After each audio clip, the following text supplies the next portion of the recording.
Hai adik-adik, salam jumpa dalam pembelajaran kelas komunikasi PPA. Nah, kali ini Miss Magda berharap adik-adik tetap dalam keadaan sehat, semangat, dan sukacita.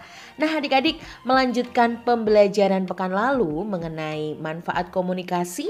Pasti adik-adik masih ingat ya. Miss Magda mau cepat mengingatkan nih adik-adik ya, karena hari ini kita akan belajar seri lanjutan manfaat dari komunikasi.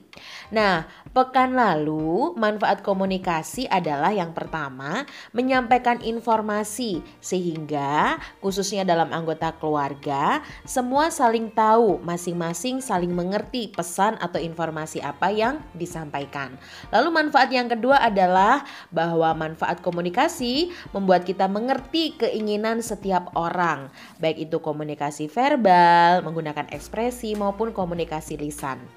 Oke, kali ini Miss Magda akan mengajak adik-adik makin pintar dengan belajar manfaat komunikasi yang berikutnya.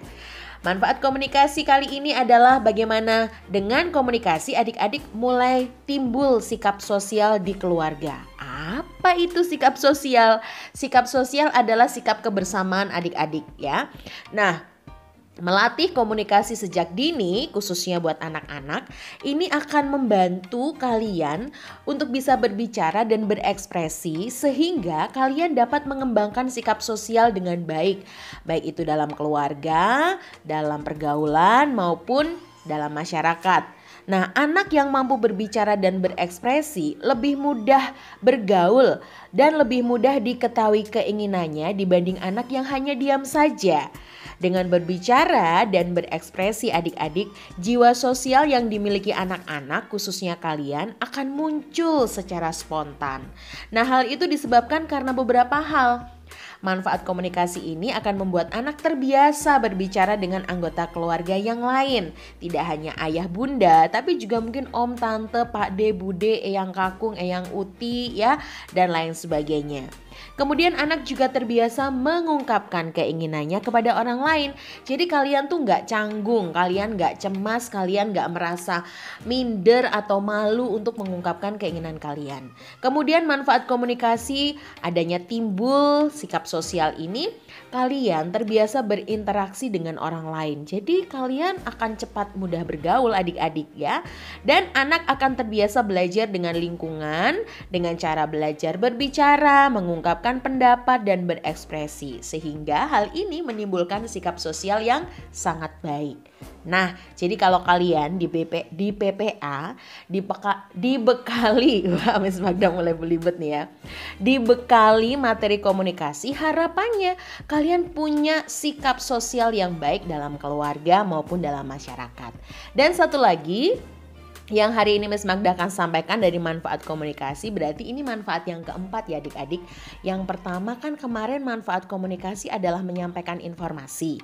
Yang kedua, mengerti keinginan karena diungkapkan dengan ekspresi. Dan yang ketiga yang barusan Miss Magda bahas ini adalah timbulnya sikap sosial di keluarga. Kemudian manfaat yang keempat adik-adik mulai tahu ya kalau adik-adik itu dikasihi oleh orang tua. Artinya ya manfaat komunikasi ini berfungsi memantau kegiatan atau aktivitas anak. Bayangkan kalau orang tua kamu membiarkan kamu bermain tanpa belajar atau bermain sampai lupa waktu, akhirnya nggak mandi, lupa cuci tangan, lupa pakai masker misalnya ya. Nah, adik-adik komunikasi akan membantu orang tua kita untuk mengontrol aktivitas kalian sebagai anak-anak, baik aktivitas dalam keluarga maupun di luar keluarga, di dalam rumah maupun di luar rumah. Nah, dengan berkomunikasi, ayah bundamu akan mengerti hal apa saja yang terjadi di luar sana.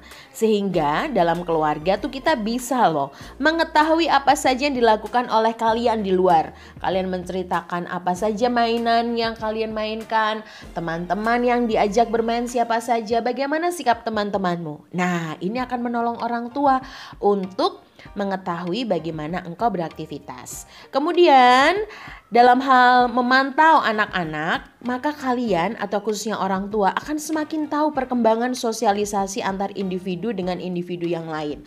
Orang tua akan tahu kecerdasan sosial atau emosimu saat kamu bergaul dengan anak lain.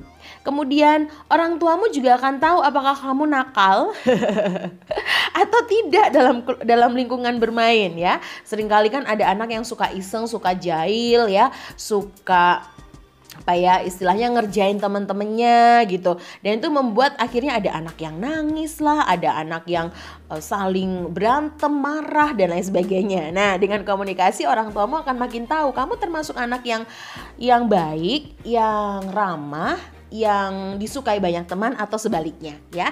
Dan satu lagi yang terakhir adik-adik, dengan orang tuamu bisa memantau engkau ya, memantaumu dalam bidang komunikasi tadi. Nah, orang tuamu jadi makin tahu apakah kamu adalah anak yang peka atau yang peduli terhadap lingkungan sekitar hanya dengan berkomunikasi yang baik.